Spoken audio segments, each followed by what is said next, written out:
This Week in Connecticut with Dennis House starts now. Welcome to This Week in Connecticut. Greetings, everyone. I'm Dennis House. It is Sunday, November 9th, 2025. Straight ahead today, Election Day was not a good one for Connecticut Republicans as they lost control of several city and town halls across our state. Today, we are joined by three Democrats who won: Bobby Sanchez in New Britain, Ellen Zapusasu in Bristol, and Adam Sendroff in Hamden. Also here, one of the few GOP victors that night, the mayor-elect of Torrington, Molly Spino. Also meet the man who has been helping others for more than 60 years. He is a Naugatuck Valley legend, Tom Backlick. Plus, three seals. These seals here re-enter the world, the real world, after rehab in Connecticut. But first, big changes are on the way to many cities and towns across Connecticut after Election Day 2025 upended the careers of several Republican incumbents. Democrats are now taking control from Enfield to Rocky Hill to Milford and other cities and towns as well. I sat down with four of the winners, beginning with three Democratic mayors-elect. Joining me now are three victorious candidates from election night. They are all Democrats.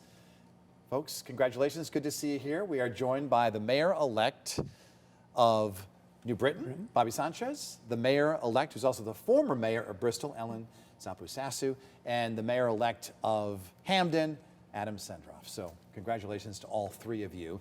And two of you defeated, you won in what was perceived to be a Republican city. You had an open seat, but you defeated a Republican. You defeated Jeff Caggiano. Why do you think you did? I think that the issues in Bristol this year were the tax spikes and also the politicalization of our education budget. And I think those resonated with people who were looking at the money issues and also trying to understand the increase in spending and the increase in what they were paying out. And in your case, you're replacing a popular Republican mayor. What do you think your secret was? There were many. So, you know, when you're talking to people throughout the city of New Britain and campaigning, a lot of issues came up. And the fact that we're having this problem now with the SNAP benefits, I think that resonated pretty big as well. There's a lot of people hurting in the city of New Britain. Lines that are forming at food pantries and at where food distribution centers have been unbelievable. On my street, it went from 70 people in line to about 400 people. And you replaced a Democrat. Yes. In your town. Did you perceive a Republican threat at all, or maybe an attitude against Republicans in town? Not so much. The incumbent dropped out of the race, and I was challenging her. The Republicans, I think, felt they probably had an opening, but I think a mix of local issues and also, as you mentioned, the federal shutdown, the SNAP cloud looming over everybody motivated a lot of Democrats to get out. Not to mention there was an ICE raid in Hamden a few weeks ago, too, that I think motivated a lot of people. There weren't many Republican success stories across the state. We're going to have one coming up later in the broadcast. Molly Spino from Torrington was one of the few Republicans to win on election night. Did you sense at all that there was an anti-Republican sentiment because they lost in places like Ellington and Rocky Hill and some other towns? I'll begin with you, Mayor-elect Zapusasu. I think that there's a saying that angry people tend to come out and vote. And in Bristol, I think it was more a level of frustration. There was the tax issue, there was other issues, but as Adam mentioned, there was this concern about some of the national issues and how they were impacting them. We actually had a food drive at our Democratic headquarters on Saturday, and the wonderful generosity of Bristol people that showed up. We had more food than we ever thought we would. But then people were messaging us, and instead of distributing directly to the pantries, we ended up having families coming in and taking food because they were done with their SNAP benefits for the month. So those stories are resonating with people locally, and they're concerned. The national pundits are saying that there was an anti-Trump wave across the country. Do you believe that? I believe it.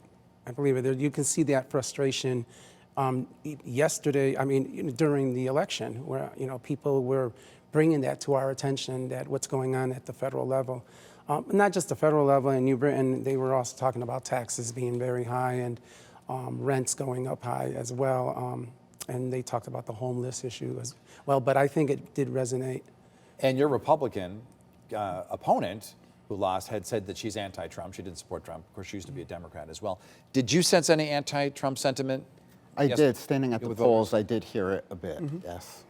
Yes. People coming up, they said they wanted to send a message voting yesterday. And Governor Lamont is saying the same thing, and in all likelihood, he's going to run for a third term. What do you think his chances are next year? I think that it's a blue state, so I think that we're very fortunate that we do have some insulation from some of these national issues, and with the state finances being what they are, hopefully we have that buffer as well. Yeah, and a couple years ago, 4 years ago, you were swept away in the anti-democratic Yes. wave. So these waves do come and go. How challenging is it to be a mayor in this day and age, starting in 2026, the challenges that our nation is facing and our state? What are you going to do about them? Well, you know, I always welcome challenges, and I believe that what's going to happen at the federal level is starting to trickle down to the state and local level. But because I'm a state rep, I have that ability to sit down with the governor and with other, leaders up at the Capitol and to try to bring some of those resources into the city. So, but I believe that all of us are going to be reaching out to the state for additional resources, because these resources get eliminated through the federal level, it's going to affect us all. What is the number one problem facing our state in your judgment, Mayor-elect Sapu-Sasu? The funding of education, especially special education, and excess costs. It's a growing need, and every child is eligible for fair and equitable education, and that burden is being placed on the municipalities with the state's inability to fund it completely. What do you think is the number one problem in our state? I tend to agree with Ellen. I know our school budget, I was on the Board of Ed for over 10 years in Hamden, and when I left, I think the special education budget was about 25% of the whole education budget. It's closer to 30% now. And in your judgment, what do you think is the number one problem that you would have to deal with? In New Britain? And no, in the state. You know, in the facing state? our state right now that will impact New Britain. Well, it's always been education, I think. We did our best last session to add additional dollars for special education, but it's not enough. And we really need to look at the ECS formula and tweak that so that we can get additional resources into our cities. You know, people complain about the cost of living in Connecticut, the cost of doing business. You all know it well. You've run businesses and in some cases cities and towns. In terms of sharing services, now you two neighbor each other, New Britain and Bristol right next to each other. Do you see any opportunity to reduce costs by perhaps sharing some services?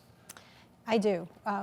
Bristol, has a couple of small towns around it before we get to New Britain, and we did do some interesting partnerships when I was mayor the last time, and I've already had one conversation with Mayor-elect Sikorsky in Plymouth about that.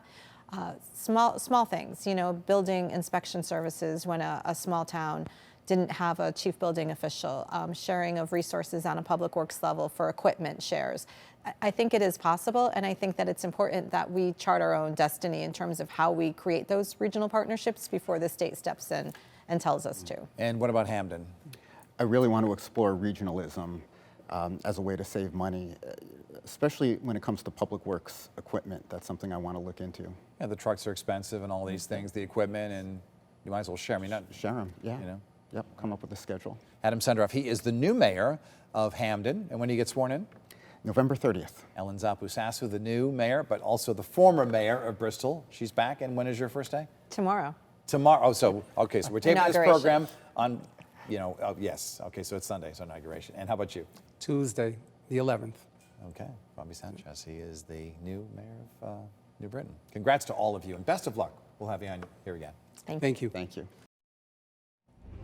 Coming up, a Republican success story from election night. We head to Torrington right after this break.